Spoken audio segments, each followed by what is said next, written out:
G'day,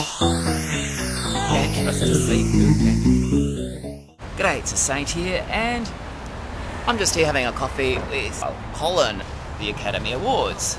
I don't think anybody would question that The Hurt Locker was the most authentic piece of real film in there. But I think what was a pity was that it came down to the fact that was it Mr. and Mrs. Cameron or Mr. and Mrs. Bigelow that the whole story became about. This issue of it was a male or a female competition or a ex-wife and ex-husband competition. I think the right film won. Kathryn Bigelow is a very fine director and has for years had a cult hit with a film she made in 1985 called Near Dark. So she has produced other films before this and they have been very interesting. Like one, it was good to see Jeff Bridges get the award for Best Actor for Crazy Heart, and Avatar, I guess, is just probably, maybe it's in too popular a genre and perhaps perceived as a popcorn movie. Maybe that hurt its chances. Somehow I think the real film won. Oh look, I'm not surprised at all that it got nothing. Look how long it took for Steven Spielberg to get an Oscar. It took him years and years. Even if he did make the best films, he still never got the Oscars for those films because they were not considered, Academy sort of material. Probably the most popular. And interesting that you brought up the subject of Steven Spielberg, because the first year he was really in with a chance, of course, was, I think it was 1983 with E.T. He was up against Richard Attenborough's Gandhi. So you could almost say there's a bit of a parallel with Spielberg being up against Richard Attenborough with Gandhi and James Cameron being up against Kathryn Bigelow, her with The Hurt Locker and him with Avatar. So history repeats in a strange way. But look, I think, as Saint said earlier, we all had a pretty good idea. We were 98% sure what was going to win last night, and I think they were the right choices. And it also made history, the first woman director. First woman director. Sandra Bullock's been perceived in the past as popular, and popular doesn't always get you the arty thing, and I haven't seen the film yet, but kind of what put me off the film, and I could be incredibly wrong, is that the Sandra Bullock film looked like it would have enough sugar to kill a diabetic, but perhaps it is good and I'd have to wait and see it. And I have always liked Sandra Bullock as an actress, even though I've only seen her in lightweight stuff, but she does lightweight really well, and maybe she has done the heavier stuff well in this one. I mean, somebody voted for her, so good on her. It was an interesting night. I thought the two commentators, what was the name of the two commentators? Two commentators. The two hosts. It was Alec Baldwin and the old guy with the grey hair and the glasses. God, that could be anyone in Hollywood. But what? George Clooney wasn't on stage, was he? No. No.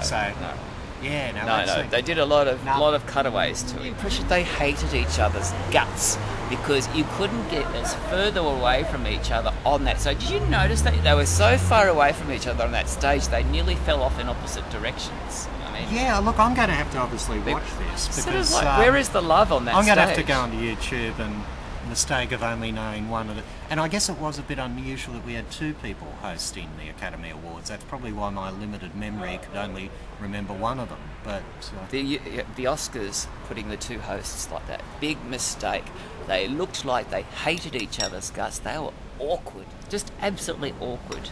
And maybe the auto cue which they were reading from broke down, and that's when it got a bit tough. Yeah, that's probably they probably didn't hate each other at all, but it was just awkward having two guys up there, and if they got too close, you imagine the gossip magazines like woo woo woo woo woo, Yeah, but Ben Stiller did a funny appearance as one of the creatures from Avatar. That's kind of funny. Ben Stiller, Ben Stiller can do anything to get away with it. Ben was funny for the 5 minutes he was on. That still leaves a lot of the show to be hosted by everyone else, and I think Robert Downey turning up in the bow tie and sneakers. I love that bit. I mean, Robert Downey, complimentary Australianism, don't you think? Yeah. In a world of predictability, Robert Downey is one of the few exceptions.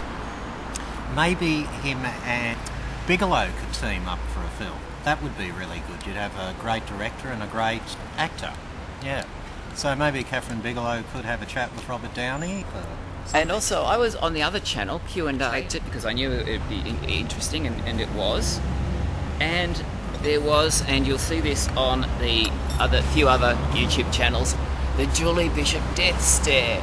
Whoa, I'm so glad I taked that. That was just, that really, Yeah. that almost deserved an Academy Award.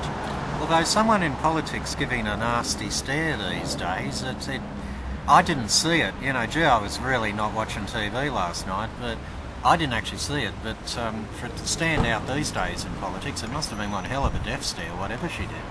It's like on YouTube, you know, that hamster or the gerbil or whatever it was that turned around and gave that stare, and people put funny music to it. It was like that. She turned around and it was a real Gorgon gaze, and it was like, I thought laser beams were going to come out of her eyes. She almost turned into a monster.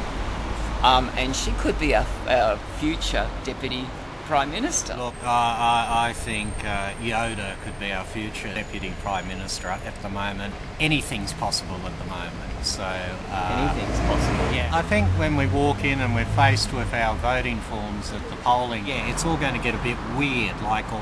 It's almost like an alternate parallel universe where people say and do what they wouldn't do in this one, isn't it? So maybe it's interesting for sci-fi buffs that maybe something has happened and this sliders type of thing and gone into someone's alternate reality. That's kind of a load of crap, I guess. But look, that was our point for today. And anyway, I've got to go to my Alcoholics Anonymous meeting and the St. Stewart choir practice. So thanks for listening to us. See you all soon.